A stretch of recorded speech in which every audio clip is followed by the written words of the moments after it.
1. Farts. Old farts. 2 old farts. Steve and Dave. Sometimes you find a diamond in the rough. Not this time, though. This is just rough. 2 old farts. There is no better waste of time.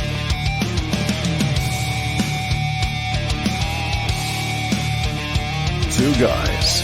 2 old guys. A lot of BS and more drivel than you can shake a stick at. Steve and Dave. God help us.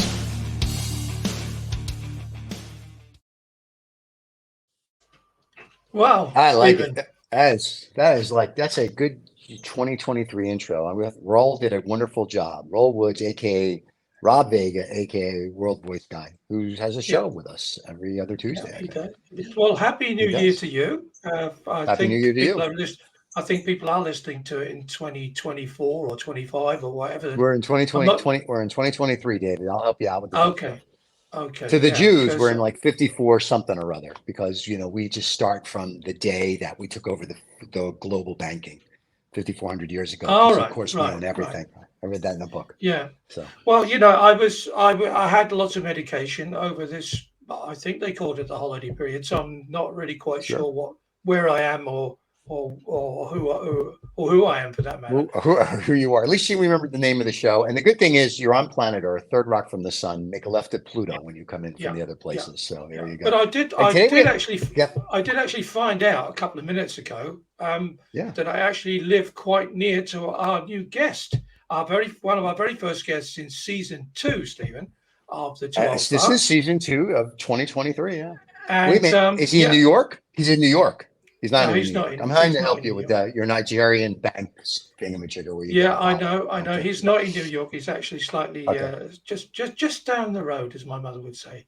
A Okay. gentleman called Bo Small, Yes. who does something. He's going to tell us more about it. We asked him to come on the show because what he was doing looked really interesting, and yeah, we get bored in our old age. So, And there's hey, Mr. Small right now. There he is. Look at that. We do a close up there. And full disclosure for the podcast people, because the people on YouTube can see this. But if you go to his website, which we will link as David likes to put below, his hair, like this, he should be doing hair commercials. I mean, I'm sure he's very proficient in what we're going to talk about, which is Web3 and blockchain. But when we met him, his hair, I was like, this is great. And then we called Vidal Sassoon. And then when you slick your hair back, Vidal's just canceled out. But other than that, this is very exciting. So we're maybe it'll glad be to have you here and Happy New Year. the next The show. next show will be his hair. Yes, his show will be Yeah, all about his hair. Yes. So hair today, gone tomorrow. Anyway, that's what they say. Yeah. yeah. So, Bo, good afternoon, good morning, and good evening to you. Yeah, Dutch Web3. That I don't. Is that something to do with spiders, or tell us? Something like that. Again, around the hair, I hope to get something of like sponsorship for that in future episodes. Maybe we can get to a bargain or something. L'Oreal, if you're listening, let me know. We will do a whole show for you about hair. Not to worry. We will Amazing. make phone calls and have L'Oreal and Vidal Sassoon and all of them, come and take a look and I'm go, pretty this sure is our hair, it's like guys. a taboo, right? Like Yep. men's hair is a taboo. I see a lot of Yep. Dutch people go towards what's it called, Antalya in Turkey, Yep. just to get the implants and all. I commemorate all the people that do that. I think that's a good thing. You need to look fresh, like these two gentlemen here. Thank you for having me on the show, and just tying in Web3, Dutch Web3. Like a few years ago, the whole hype cycle started with NFTs. I'm not sure if you guys are aware, but I'm pretty sure you are. I think I saw something around art on your website as well. It just couldn't really make sense of how it tied into the podcast. But so it started off like just me doing a lot of research on the upcoming trends tech-wise. Like I've always wanted a smartwatch, and like I've always been kind of an early adopter to new technologies, always downloading the newest apps, seeing what's happening, what the impact would be. And just from a consumer side, it was fascinating to me to see like the implications of blockchain technology, and I saw a lot of things happening. And again, this is about 2 years ago, and I just started doing my research and started looking at VeChain. I'm not sure if you guys know what VeChain is, but VeChain Tor is like a blockchain solution for enterprises, and they were actually doing like ocean cleanups with their technology, just using their ledger to make sure like everything was traced and all that. And that's a very interesting point there. Like just doing traceability on like rubbish in the ocean and just tracing it back to their origin is a fascinating use case. And the blockchain is made for these kind of applications, and that got me interested even heavier. And I really started investigating like different use cases and how we could use these decentralized like databases to facilitate the current way of working, basically, because I was working at a logistical company.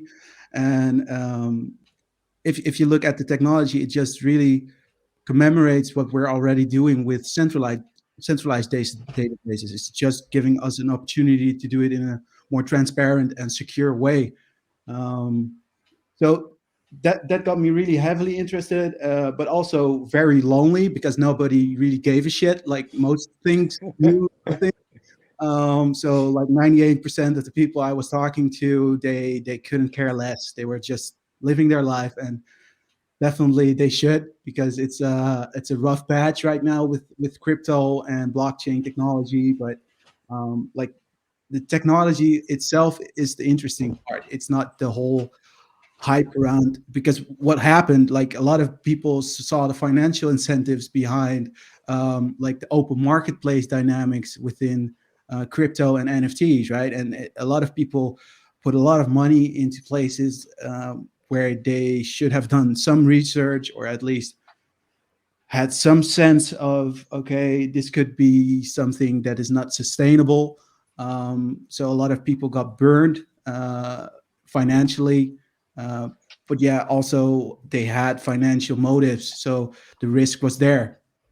But yeah, at the beginning, 2 years ago, I was like, okay, doing this research, really lonely. Who am I going to talk to? And I was getting more and more lonely. So I was doing research on all these discords. This is one of the channels where these projects and NFT projects and blockchain projects do a lot of their announcements at. Like it's a easy way to centralize their communication towards the people that there are following these projects, because it's all decentralized in a way.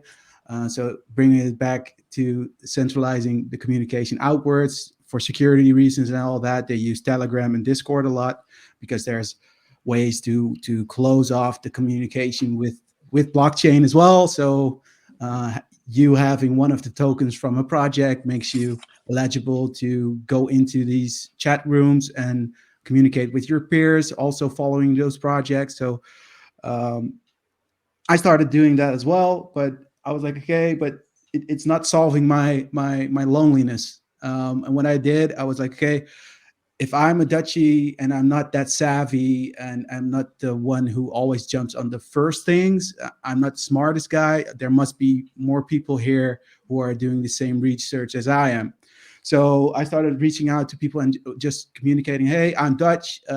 Would you like to meet up in real life? Let's figure out if we can do some fun things locally. And from that, we had a few local meetups and just started basically as a community of people with the same interest, like most community starts, I guess.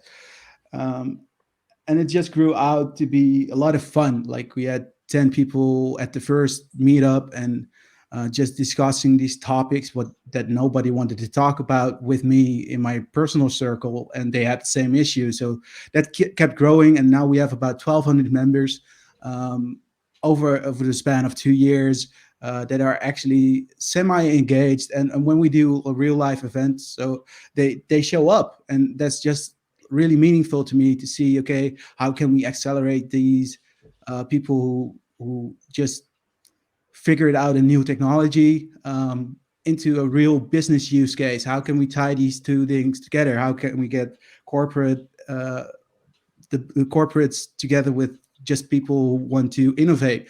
And that's what I'm trying to accelerate in a way. So I started figuring out, okay, can I educate people on the topic? So we did like weekly meetups where we talked about the newest topics, and this is all still free basically. So everything behind it is, it's not financially driven, but it is a place where to come together and help each other with the newest trends and figure out how to use these things blockchain wise, but also business wise in the real world.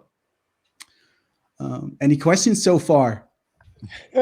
So let me just touch a few things. So with blockchain, so we've been playing around in blockchain since 2010, 2011. So Yeah, we may know you're OGs. yeah, we may know one or two little things about blockchain. But when we first saw it with a bank that wanted to use it to track, if you will, bonds or even oil transactions or contracts. So I thought that was very interesting. And Yeah, then absolutely. there was an article this morning in the FT that the Italian central bank is using blockchain, and what they're using it for is to try to save money because of the way it can monitor everything instead of the way they're doing it, the antiquated system now. I guess in Italy they're still using a guy with a stone tablet and a chisel. So you were using it for art, for provenance, and I thought was very interesting, is because more for the new artist. It's kind of hard to go back and get some 13th century and blockchain it, because you got to have the authentication, whatever. But if you're a new artist putting it on having a blockchain of your art, so 100 years from now, I think it works.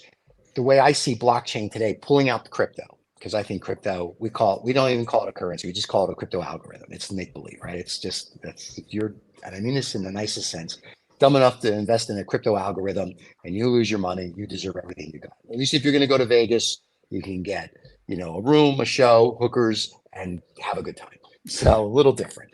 But I think as quantum relativity or quantum computing comes more into the public circle, I think that you'll see blockchain have a better grasp and a better foothold over the next, say, 10 years. Because right now it's still, I think, like Web3, it's kind of at its infancy. Nobody really has a clue. They think they do. It's going to turn into something. But I think as computing gets faster and better, I think with quantum down the road, and blockchain then really can go like boom, boom, boom, boom, boom, boom, boom, all and do it much quicker and faster. I think then you'll see an adoption of it, in my opinion, on a larger global scale, not just with banks, but art institutions and educate, because right now I think it's just very slow. And when it's slow, it's still extremely fast, but slow, archaic type of, it's kind of like an Acabus thing. And somewhere it'll become quicker. And I think you'll see the adoption of it, where it's an everyday thing, where blockchain's not going to also then be associated with the crypto algorithms and, if you will, FTX crashing and this crashing, because they had nothing to do with blockchain, just had things to do with fraud. So I think that has a lot to do with the explosion down the road of blockchain. So the early adopters like you, I think, is awesome, because I think that's really going to propel it, if you will, just even with ideas to the next level. Bo, did you get a lot of blowback because you're in this space, because of what's been happening with the cryptos? Because, like Stephen said, Stephen has been in and out of blockchains for a lot longer than myself, but we got involved. We got together, Stephen and I, through NFTs, and to use NFTs to authenticate original pieces of art. So we had a different view on it even then. But what about yourself and your community? People in that got burned because they couldn't define what it actually was. Is it they're all tied up with the crypto side of it? I don't think so. I think the Netherlands as a whole is a bit of a slow starter on that front. We do have a few companies who are actually building like blockchain infrastructure for Shell and bigger corporations. But those companies have been working with them for over 10 years, right? So they've always been involved to facilitate and to test new use cases with blockchain. And the artists that are coming up here in the Netherlands, they mainly communicate with the audience overseas or cross border, because the Dutch ecosystem isn't that fast as I can see it. Right, there's a lot of financial motive, but there isn't only like art motive. It's more like they all pack it in together with other technologies. Like that's why Web3 made sense to me in a way. I agree on the topic you were just speaking to. Like, okay, quantum computing will propel these forms of use cases, but no, I don't see a lot of blowback in that sense, because most artists are also really mindful of, okay, uh, I don't want people to only be in this for the money.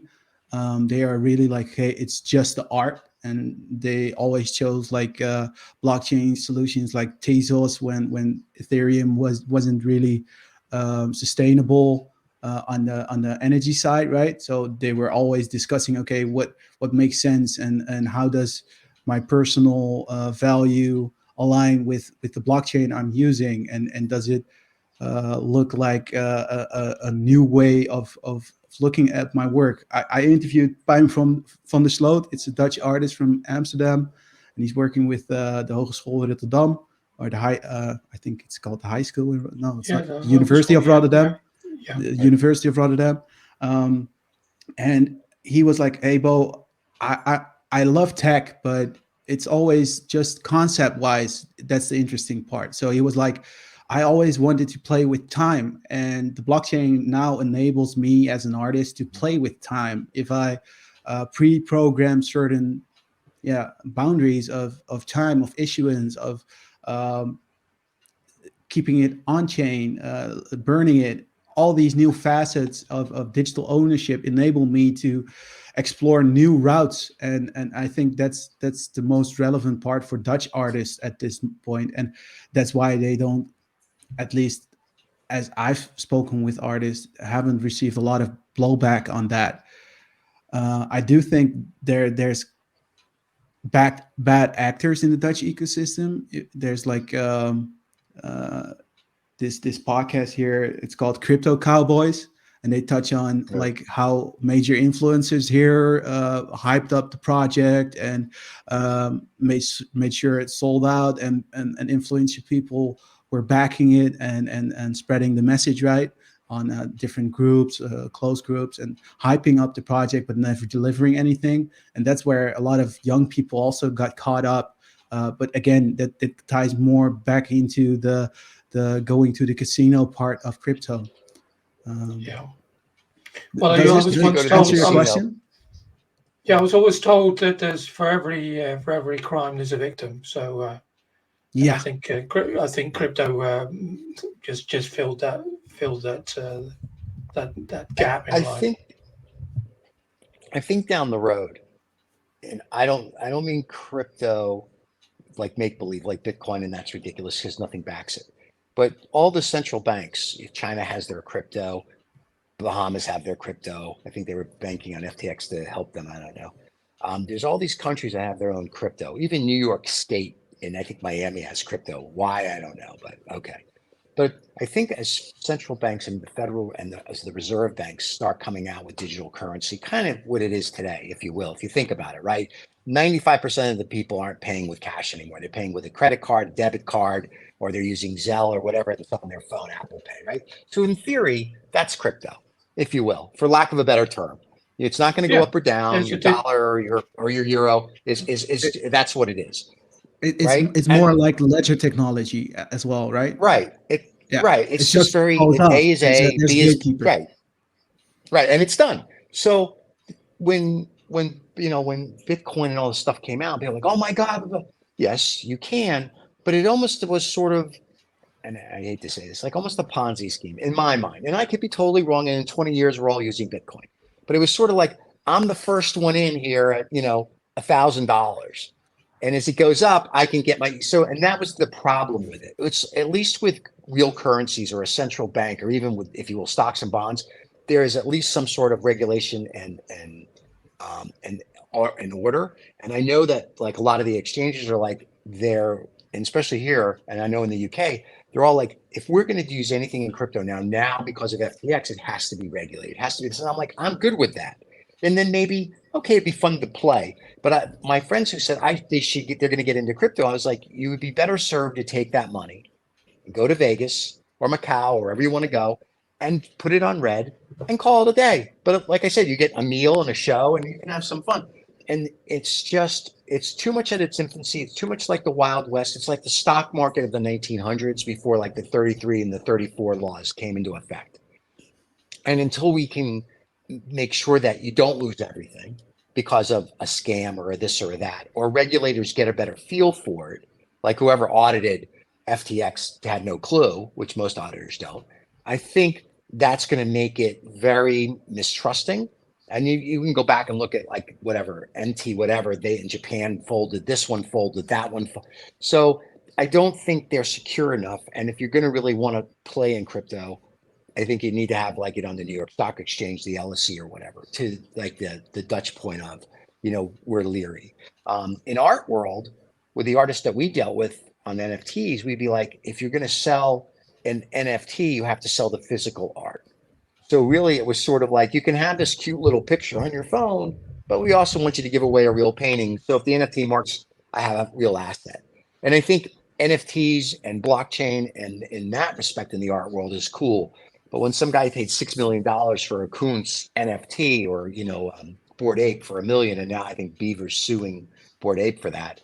Okay, but like if you're dumb enough to buy something for $1 million, it doesn't make any sense. 10 or $20, sure. It's like a Pokemon card. And I think it's always the fear of missing out. It's always the hype. So that's why I kind of like when I was looking at your site, I like that you're like, I will educate you. I will teach you like how not to be stupid, so to speak, right? And I thought that was very cool. And that you're not about the hype. You're about like, here's what it can do for you as a business. Here's what it can do for you as a person or whatever. And that was impressive. It wasn't more of like, let's go, we're going to make $1 billion. It's like, no, let's start at A, go all the way to Z, build a foundation so you understand how you can get whatever you're trying to do with it from A to Z properly, not let's explode it and, get in and out in 35 seconds. So I commend you on that. I thought that was excellent. And so. Yeah, I think it's also fascinating, Bo, that you said like you had 1,200 members now. I mean, yeah, was that in a year's time or something, or? Yeah, a bit more. What's the time scale on that? I think the major growth was in a year about 1,000 members, and after the hype cycle ended, it was 200 people extra or something.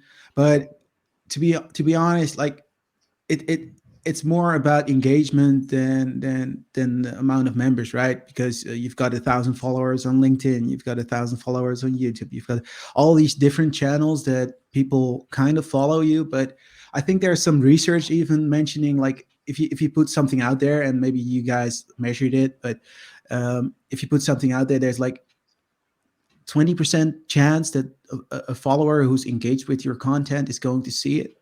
I think there's some rules around that. And it just, we need to like the way people get scammed in these ecosystems with the new technologies and then not understanding like the basics of social communication and how predators prey on people who are just so willing to learn, right? We need to address that even more. And the way to do that is to build long-lasting relationships with these people. So just thinking about the people who you're going to serve or just going to have fun with is fundamental into making sure this ecosystem grows. People using decentralized applications to pay for dinner or something. It's a lot of fun, right? Just to be engaged in that way, just to try out new things, or to have a social board that is decentralized and not gatekeep by Twitter or Facebook or all these different social medias that give you major logistics, but just having even more intimate ways of communicating without bigger companies just preying on your Right. data in a way. But the weird thing I've learned over the past 2 years is like it is definitely also the way to onboard these people, because I've had over let's say 1 million.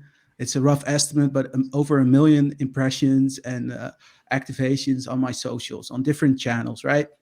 If I tally the whole thing, like Discord, it, and nothing of that has converted people into being more engaged with the sector than actually having a one-on-one conversation around the topic.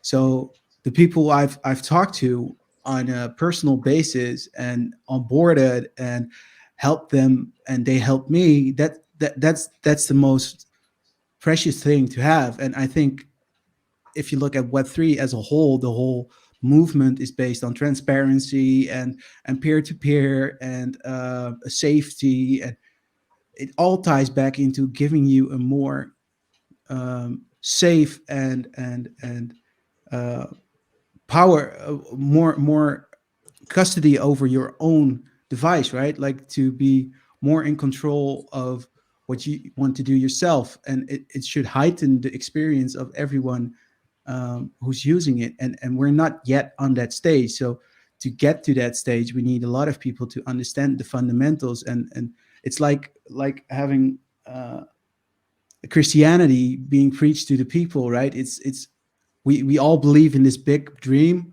and now we need to set up the pawns, and the people want to fight for something better. Um, does it make sense to you guys? Because I've been rambling, and it's a bit hard to process for me in English. No, you're fine. Christianity is probably not a good example because they killed so many people, but we won't go into Yeah. that. So look, I'm just saying they got their own little faults right there. But yeah, I think the other thing is, and this is when we would do stuff with it, and you would talk to someone about blockchain because crypto was so out in the front. There were the people that really understood blockchain. They're like, oh, okay, I got it. And I think to make blockchain, to get it where it really needs to be, other than quantum computing, if you will, I think it's going to also have to be easy adoption. Like I should be able to then go on my phone and log into whatever and go boom, boom, boom, done. Right now, when you want to do it, it's like this becomes this event. It's like I'm going to log in, I'm going to do this, I got to do that, I've got to stand with my left foot here, my right hand like this, and and I think you need everybody to adopt it, not just the kids, if you will, from 14 to say 40. I think you need everybody from 14 to 114. And Bezos wants to live forever. So when you're 1,000,014. So I think everybody has to do it. It has to be an ease to it, not make it so difficult. And I think it'll help. But I think also now, as it starts separating itself, which it has been for years, from the crypto world, and you see like a Sotheby's or Christie's are going to start using it, or you see Shell, and they've used it for a while now on oil contracts. And I think as the public starts understanding, oh, it's not all about crypto, it is really about something different. And I think that's where it'll start. And I think Web3 is the same thing. I think as everyone got all excited about it, and I read on your site, it was cute. Is it scam or is it real? I think it's somewhere in the middle right now. It's not a scam and it's not really real yet, right? Because it still has to get to where it needs to be. And I think if we're talking about the metaverse or something, right? Right. And everyone's like, what the heck? Like, and I think in another 3-5 years, then the light bulb will go off. And guys like you that are in it now will be like, I told you, like you're smartest guy in the room. But everybody else will just get there because it'll be an everyday thing, and it'll be a seamless to like back in before you were born, when we would go on the internet, you got a dial tone and go, and you go clicky, clicky, clicky. It took 6.5 hours to get anything. And then like your generation comes in with Wi-Fi and the boom, and it's like I get on the internet like this. So if that's what's going to end up happening in 5 or 6 years, there'll be another generation where like, oh, this is awesome. But I think it's going to take that adoption and as they tweak things. I think the metaverses in general, too early, like AR and VR, until once again, quantum computing's there where it can process the data quicker. And I think once that happens, I think it's easier. I think right now, it's all the hype, it's all this, it's all that. And I think you'll get a few companies that are going to really concentrate on how do we make it better, not just for a certain group of people, but for everybody. Kind of like what the internet is supposed to be. So, Stephen, what stage are we in now then? Are we in it's okay that it's hyped, or we should be excited about the future. I Because think you're in the I think you're in the middle. when you mentioned the dial tones, when we had the dial tones, we were already being told, well, within a short period of time, you won't have to worry about it. You'll just instantly be on the internet. And that just seemed like, what? No, how does that happen? What sort of abracadabra is all of that? So yeah, so where are we now? What sort of feedback are you getting from your group? Do they feel that we're on the cusp, or we're 3 or 4 steps into the journey of this whole Web3 thing? A lot of people mention the fact that we're going into a recession. So most people who are really worried about that are over leveraged in this ecosystem because crypto and like all luxury assets decline within these cycles. I think I've not been around long enough to speak on what I know, but like if I look at Ray Dalio's book or something, like these cycles happen, and like there's a shift happening, and everybody can feel it, and um, the major concern of these people is the financial motive, and it's not about the impact it's going to have on the whole sector. They're just like, okay, I'm just going to sit tight for a few years and prepare myself for when things explode again. So I do think we're still in a situation where we are in the early majority phase, but that's my personal opinion. I think most people would say, okay, we're at the phase of, okay, we just hit the top of the curve, right, the bell curve, and we're now in the what's it called, the sleuth of acceptance or something, where things get built slowly and we go up again. But I still have quite the sense that we're still really early with these technologies, and I don't think quantum computing is completely necessary to make a next step. But I do think if you look at who are building in this ecosystem right now, they're all making a lot of consensus, or how do you say it, like compromises on what it should be, and that So does worry me.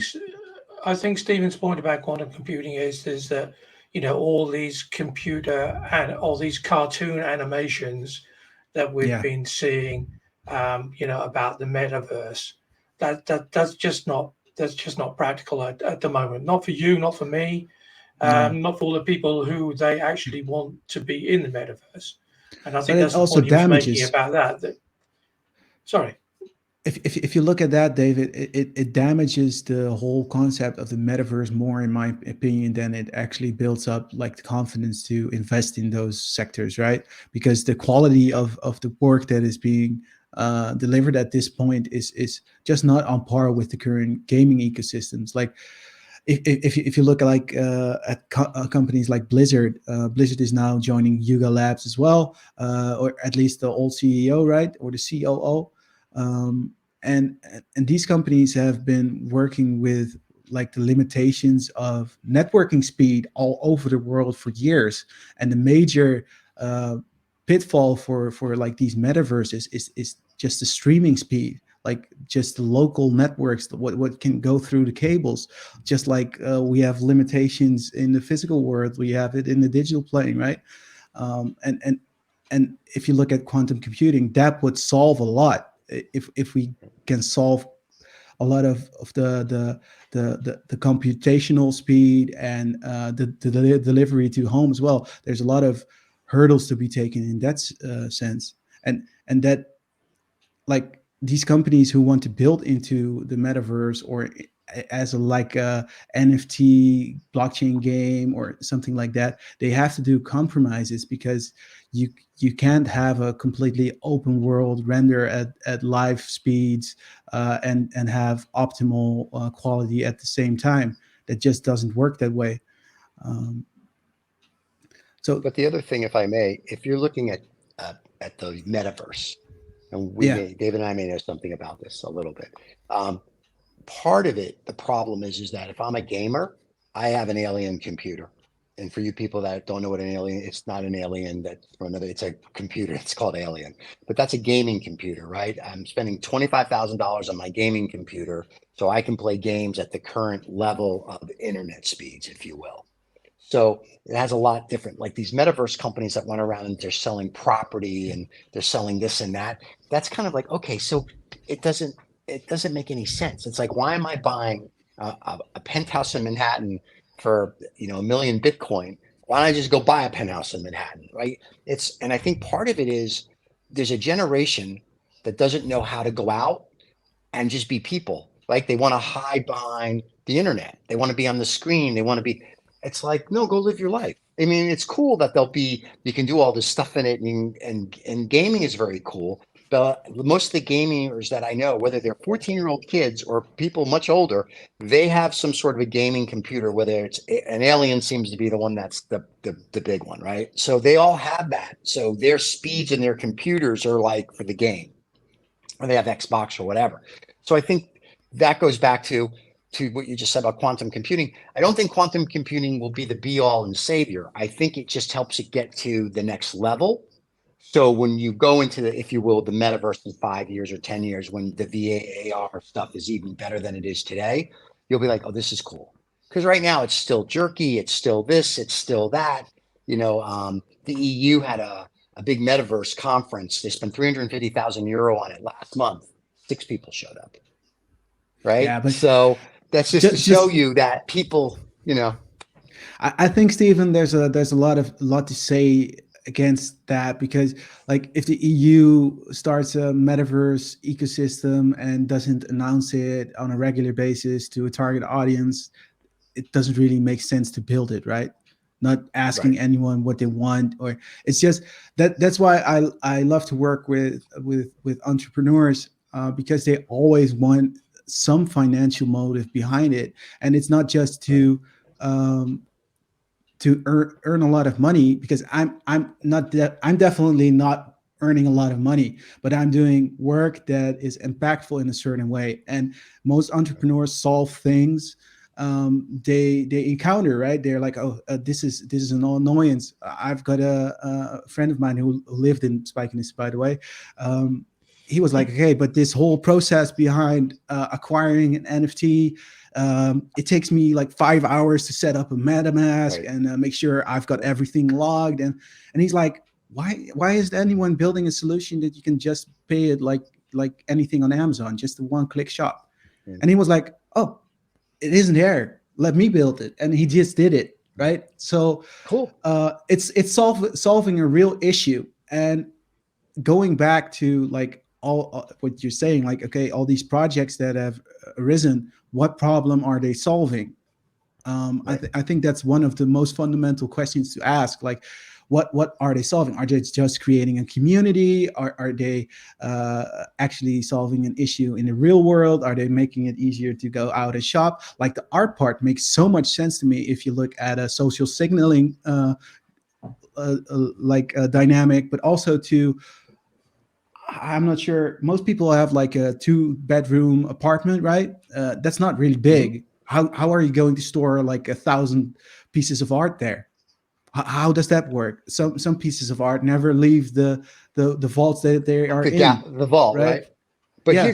But to your point though, I don't mind an NFT art, and this is what we were doing over at Noisy Panda. I'm okay with NFT art. Yeah. But the premise we had is that you can't just sell me an NFT. You have to actually sell me the physical piece for 2 reasons. One, if the NFT market implodes, which it did, at least I still have the original on my wall. So that has value.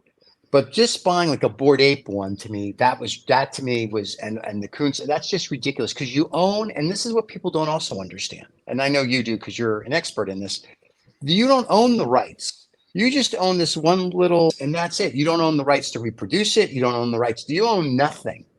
It's the same thing with physical art, right? Right. Like I buy I have art on the wall, or I have an artifact or whatever. I own that. Okay, I can't really do anything with it, but I like it, and there's value to me. And people don't understand that. And what happened is in these smart contracts where you would read them, they had no clue what they were doing, and then they would do something, and the artist would be like, "Oh, well, you don't do this," and they're like, "Oh, I didn't know that." So it really it does become education where, like I said, what you seem to do, which I like, is you're educating, right? And at some point you'll get rich on it. But right now it's sort of like you're taking everyone from kindergarten all the way to, if you will, the 12th grade. Once they I'm graduate, you taking can go them. to university, and then they See, go to their PhD with you. like everybody who announces that they're an expert on Web3 is full of Right. shit. Like I know Right. you guys love to talk bullshit, but it's just like the road is being paved. We're Yep. just figuring things out. Like the Yep. fact that I can tell you that somebody who lives 50 minutes from me built the first Web3 solution for payments. It's crazy, right? Right. It's not Silicon Yeah, well, Valley where I live. he's going to be back on the show along with you, Bo, because you're going to have to you both you are going to have to come on the show and do that because It's a pleasure. we want to meet him. We want to meet him No, of and course. you to discuss it. So David's going to shamelessly plug our show doing your show, as you can tell. That's okay. But no, but think that's cool to me because it serves a purpose. But like when you were just talking about like people, it's for a community, all these guys, in my opinion, who made metaverses over like between COVIDs and just say the end of last year, which was 2 days ago. I think they were in it for the money, the hype. There's no, in my personal, but there's no value for me to create a world and have you buy real estate in my world unless you're looking to make money on it. Yeah, so raising Right. funds is also a great cause. Yes. Let's be honest. Yeah. If I go towards Kickstarter or anything, Yeah. and I invested into a startup or something that's farther along the way, like a what's it called? No, never mind. The next phase of a startup, Right. a scale up. Like these companies need cash, they need to Yep. operate, and they have the opportunity to take you along with them, like in a way of, okay, you're not an owner of the company, but you are an early adopter, and we're going to provide you with early access to the betas, or a free subscription for the coming lifetime, or anything like that. It's a strong use case. Like if I sell my product on Kickstarter, pre-seed, anything like that, that's a good way to do things. But you still have to run your business like a business. It doesn't falter, right? So but you still have to have a product though, right? And then a lot of these guys that have their they don't metaverses, they don't have a product. It's make believe. And once again, I can go to Disney for make believe, but if I'm going to write you a check, so to speak, as an early adopter or an angel investor, or even a round A investor, there has to be some foundation, and there has to be a plan of how you make money. I think what happened over the last 2 years is even the big funds got screwed. Like, all these mega VC guys were like, oh, metaverse this and metaverse.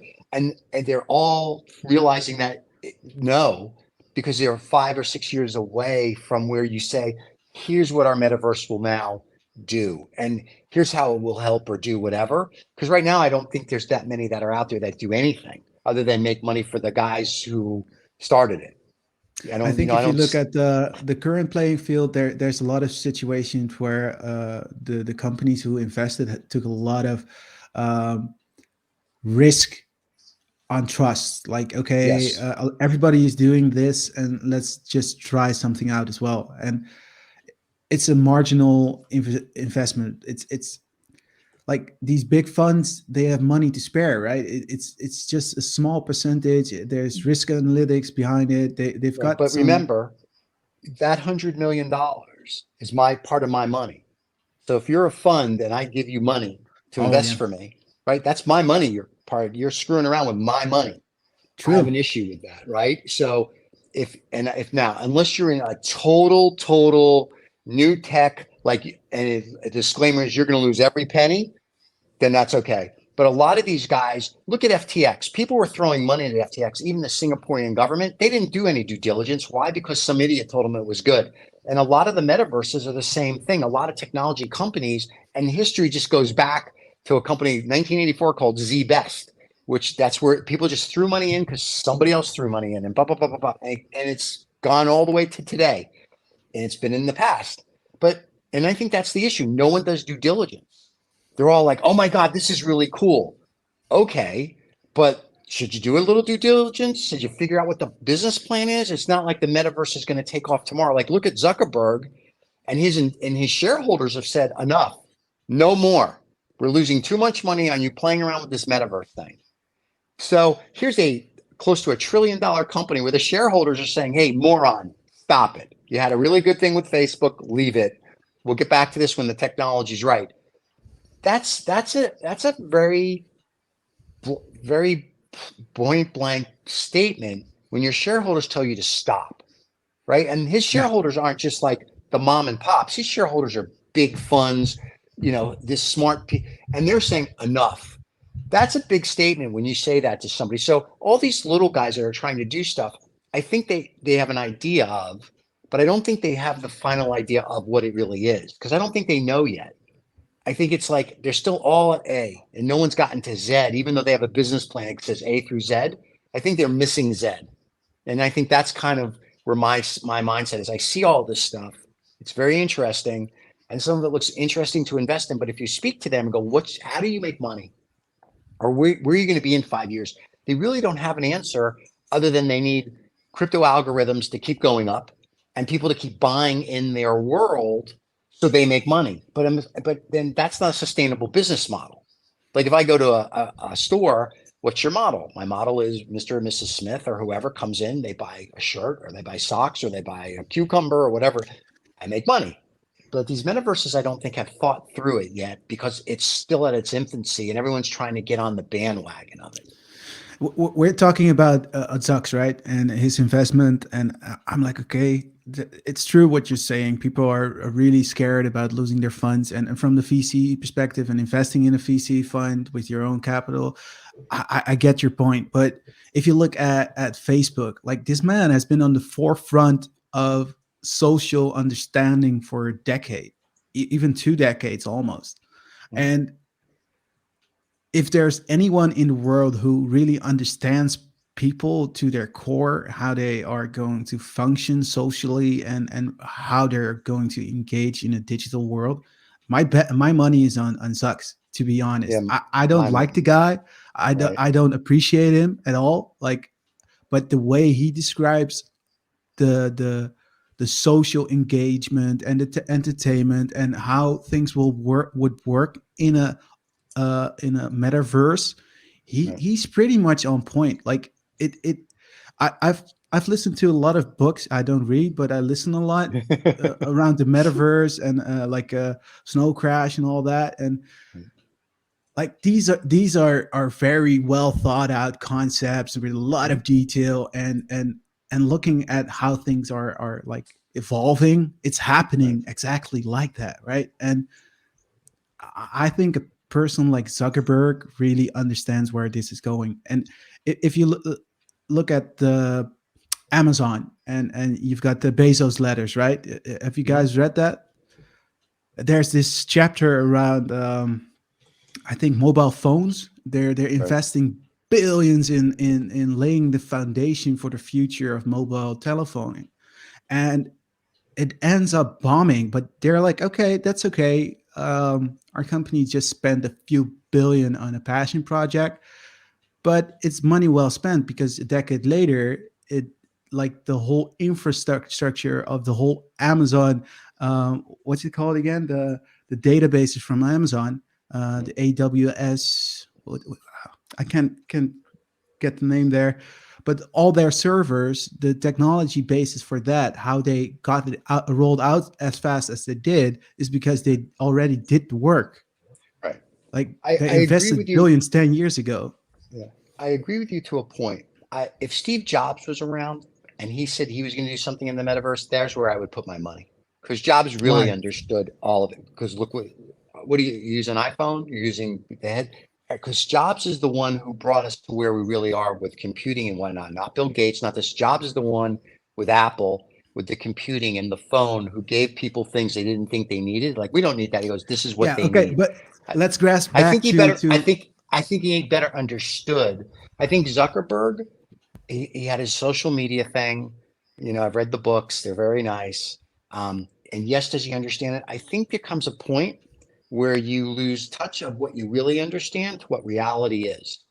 And I think there's a point where you bet the farm on your company going into the where if it was my company, I'd be like, listen, we're going to do the metaverse thing very quietly. We're not telling anybody jack until it's ready to come out. And then when it comes out, it's perfect. And then we tout it. And that may be a better way to do it because all these people are, look at us, look at us, look at us. Okay, but you don't have anything.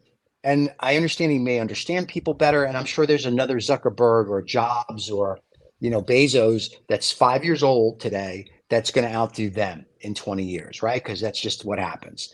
So, but I think that's part of it. I think they're all jumping on the hype. And, if you hit it right, it's great. But there does come a point where, your shareholders and your stakeholders, you have to make money for them. And you can't just have hype. Amazon made no money for the first 10 or 12 years. And at one point they had a higher valuation than General Motors, which was at number one in the country, or General Electric at the time. And I just chuckled. And now, sure, but today's market and climate would not let you go 20 years of losses and finally become what you are. And I think people are reverting back to some sort of semblance, when PEs are out of whack.